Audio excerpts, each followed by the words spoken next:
Good morning po, good afternoon, good evening. Welcome po sa channel ko po. Ako ay si Tito Noise Vlogs. I hope nasa mabuti po kayong kalagayan mga kababayan ko. Ito po ay si suspended Mayor Alice Goo ng ano ba yan? Gamban sa may Pampanga po mga kababayan ko. Kasi mga titos, mga titas, kailan ba sinuspend to si Alice Goo? Siguro last month pa ata na suspension ng ombudsman because of yung sa mga pogo issue mga kababayan ko. Mga kababayan ko, may nalaman pa rin ang ang Senado. O kudos kay Senador Risa Ontiveros mga kababayan ko. Pag may ginawang tama, hindi pupurihin natin mga kababayan ko. May kapatid po si Alice Goo na Chinese national po, lalaki po mga kababayan ko.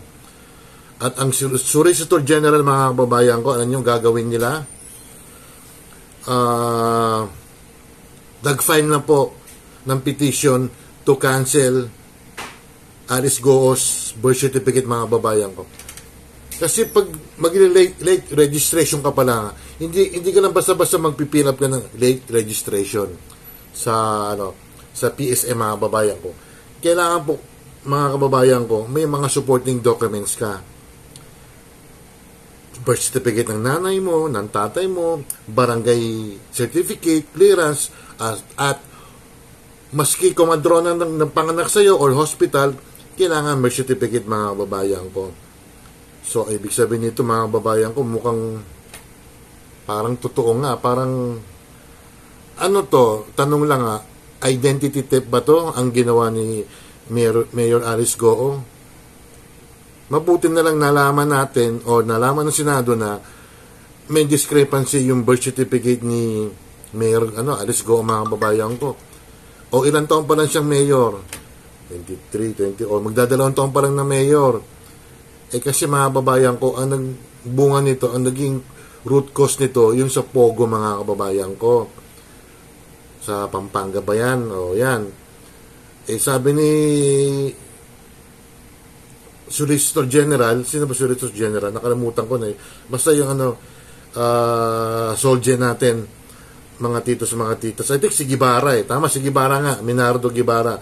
Mga babayan ko, ang sabi niya, ipapakancel ng birth certificate ni Alice Goo kasi hindi siya nag-comply sa mga legal requirements para sa mga registration niya O, yung mga nakikinig dito, yung mga nanonood kaibigan ko, baka may mga kamag-anak kayong wala pang birth certificate, o kailangan ng may mga supporting documents yan, birth certificate ng nanay mo, tatay mo, or kung kaya malayo ang gap, birth certificate ng kapatid mo. Yun, para maging patunay na itong taong to ay kapatid ko, itong taong to ay anak ko.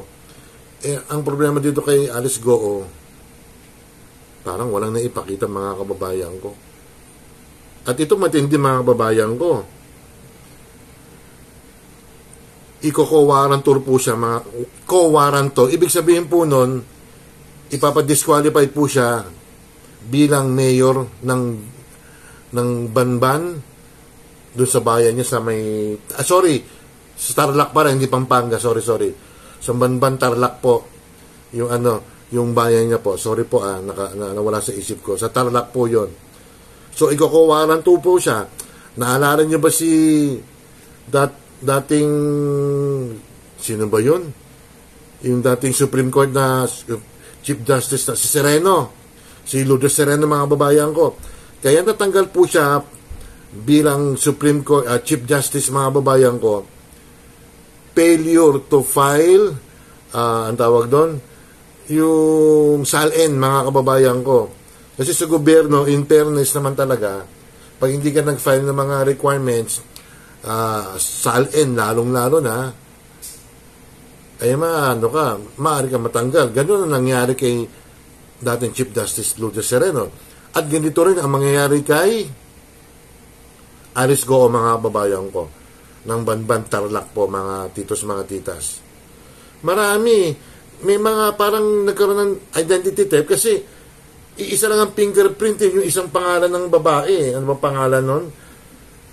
Naku, nakalimutan ko na. Basta may parang nag-match si Alice Go at saka isang Chinese na na I think naging parang bisita rin dito mga kababayan ko. Nag-match po ang fingerprint.